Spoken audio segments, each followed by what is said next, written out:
Welcome back to my channel.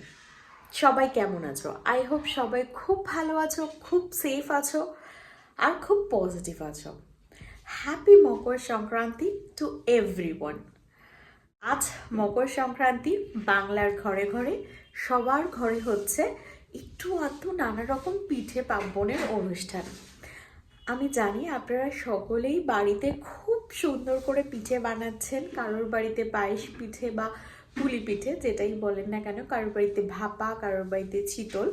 তো আমিও সেই পায়েস পিঠে খাবার লোভেই বলবো পুরী থেকে মায়ের কাছে ছুটে এসেছি। মানে আগেও যখন বাইরে থাকতাম অলওয়েজ আমি ভীষণ মিস করতাম এই পিঠে পার্বণের উৎসব। আসলে নিজে আমি খুব একটা ভালো পিঠে বানাতে পারি না, মানে পারি না বলতে এর আগে কখনো সত্যি বলতে আমি ট্রাই করিনি। আর আমার শ্বশুরবাড়িতেও সেইভাবে পিঠে পার্বণ বিষয়টা ওইভাবে হয় না। তো পিঠে পার্বণ মানে ছোট থেকে আমার কাছে একটা ইমোশন, কারণ মানে জয়েন্ট ফ্যামিলিতে যেহেতু ছিলাম, ছোট থেকে আমার বাড়িতে মানে ছোটবেলায় মা এই পিঠের সময় মানে স্পেশালি ভাপা পিঠে বা সিদ্ধ পিঠে, প্রথম দিন হতো সরু চাটলি, দ্বিতীয় দিন হতো সিদ্ধ পিঠে বা ভাপা পিঠে যেটা বলেন, যদিও দুটো আলাদা আলাদা জিনিস। আর তৃতীয় দিন হতো আমার বাড়িতে পুলি পিঠে, আর সঙ্গে হতো পাটিসাপটা। তো যাই হোক, যেদিন আমাদের বাড়িতে ভাপা পিঠের অনুষ্ঠান হতো সেদিন আমি আর ভাই মায়ের কাছে আবদার করতাম, ভাই মানে আমার পিসির ছেলে। আমার আবদার থাকতো যে এই দিন আমাকে বানিয়ে দিতে হবে হাঁস। হাঁস, পাখি, পুতুল নানা রকম এই ভাপা পিঠের মধ্যে হতো। যাই হোক, সেই ছোটবেলার স্মৃতি সেগুলোই মনের মধ্যে থাকে। আমার মতো তোমাদেরও আশা করি মনের মধ্যে এরকম নানা রকম স্মৃতি থাকবে, সেগুলো প্লিজ আমার সঙ্গে শেয়ার করো, খুব ভালো লাগবে। তো চলো, আজকে আমি যার লোভে এসেছি, মানে মায়ের কাছে যেটা লোভে আমি এসেছি সেইটা আগে শেয়ার করি, যে আমি কিভাবে পিঠে পার্বণ উৎসব এনজয় করছি। তো মা এখানে অলরেডি গুড় সাজিয়ে রেখে দিয়েছে, পিঠে তো ওখানে হচ্ছেই। তো ভাবলাম তাহলে তোমাদের সঙ্গে শেয়ার করি, আর তোমাদের থেকেও জানি যে তোমাদের বাড়িতে কিরকম এই সময় অনুষ্ঠান হচ্ছে। মানে এটার একটা আলাদাই অনুভূতি। আর জানো তো, আমার এখানে মানে সত্যি কথা বলতে আমার মাসি আর মামা বাড়ি যেহেতু কাছাকাছি, তো তার জন্য সকলে কি হয় এই দিন মানে আমাদের বাড়িতে কি হচ্ছে সেটা ওইখানে যায়, ওই বাড়িতে কি হচ্ছে সেটা এইখানে আসে। মানে এই কালচারটা ভীষণ আছে। তো সেটা খুব ভালো লাগে যে সবাই কিরকম বানাচ্ছে সেটাও একটা টেস্ট করতে পারি। তো চলো তোমাদের সাথে শেয়ার করি আমার বাড়ির পিঠে উৎসব।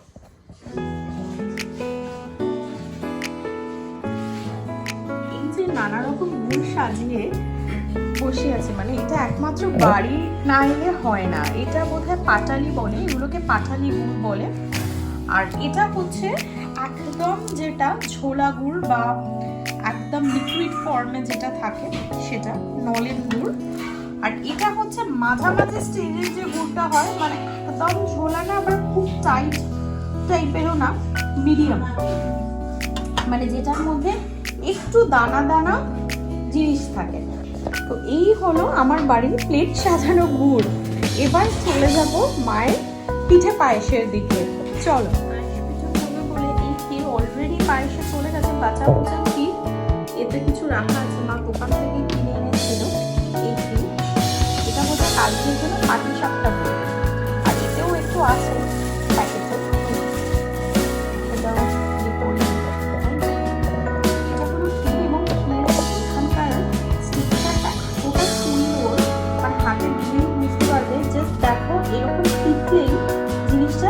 মাখনের মতো একদম নরম হয়ে যাচ্ছে, একদম ফ্রেশ খেয়ে দিব। এটাই হচ্ছে এই ক্ষীরের খাসিয়ত।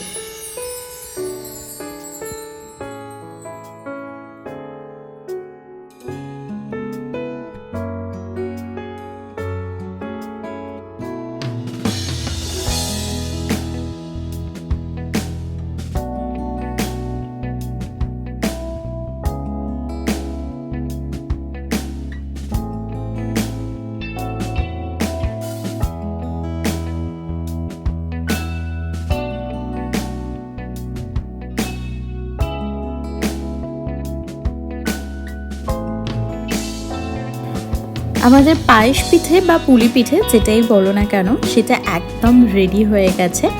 আসলে মা লাস্টে একটু মানে গুড় আর দুধ যেহেতু প্রথমে চেক করে নিয়েছিল, সেটা এক্সেস হচ্ছিলো বলে একটা অন্য থালাতে তুলে রেখেছিল, সেটাই ওর মধ্যে অ্যাড করে দিল। আর আমার পড়েছিল ক্ষীরগুলোকে গ্রেট করার দায়িত্ব। মানে এটা নেক্সট মর্নিংয়ে বসেছি, পাটিসাপটার আয়োজন হচ্ছে বাড়িতে। তো এটার মধ্যে গুড় দিয়েছি আর ছিল হচ্ছে পাউডার সুগার বা চিনিটাকে মিক্সারে গ্রাইন্ড করেও নিতে পারো। এই ক্ষীর আর এই সব কিছু মিশ্রণ একসাথে হবে, সঙ্গে একটু এলাচ গুঁড়ো অ্যাড করতে পারো। আর এর মধ্যে দিয়েছে মা আর একটু ময়দা। তো এই সবগুলোকে ভালো করে মিক্স করতে হবে। যেহেতু মা এখানে ক্ষীরের পাটিসাপটা করছে, তাই এখানে অল্প করে ময়দাটা ইউজ করেছে, তো যাতে আসলে বিষয়টা একটু আঁট থাকে সেই জন্য। এবার এই সমস্ত মিশ্রণকে খুব ভালো করে হাত দিয়ে মাখতে হবে। আর তার মধ্যে যেহেতু নলেন গুড়ের একটা ফ্লেভার আসে, তাই তার ওপর থেকে একটু নলেন গুড় ভালো করে ছড়িয়ে দিয়েছে। সেটা আপনারা আপনাদের হিসাব অনুযায়ী দিতে পারেন। এই ছিল পাটিসাপটার ভেতরের পুরটার আয়োজন। এবার ধীরে ধীরে পাটিসাপটার দিকে যাবে।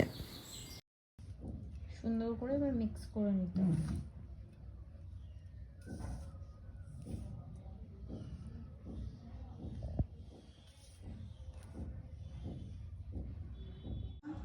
এরকম হাত দিয়ে গুলাতে হবে, গুলতে হবে। এই যে আর গোবিন্দভোগ চাল দেখি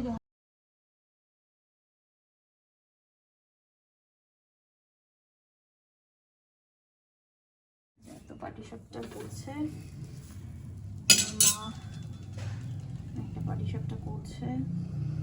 এটা কি ঘি? গাওয়া ঘি,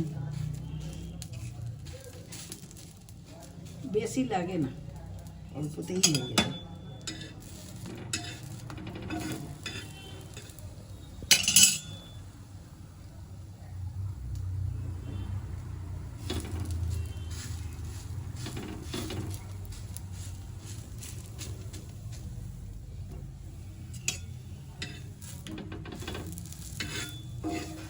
এলাচ মৌরি সব দিয়ে দিয়েছে যে গোটা।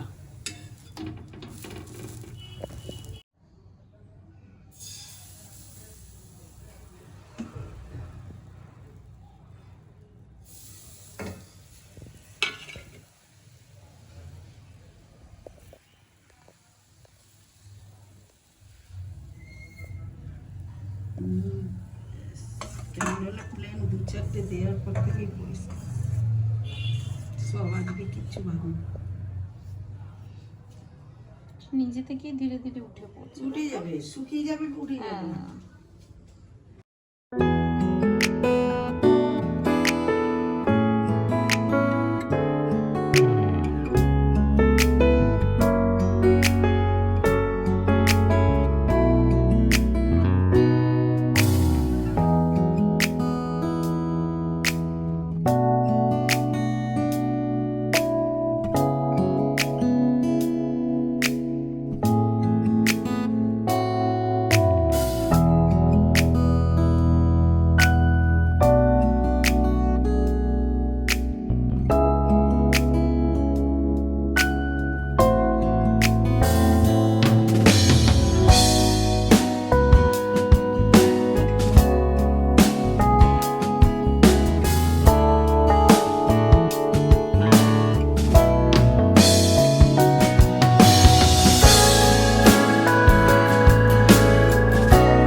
পাটিসাপটার স্বাদের কথা কি বলবো, সত্যি মায়ের হাতে পাটিসাপটা অপূর্ব হয়েছিল।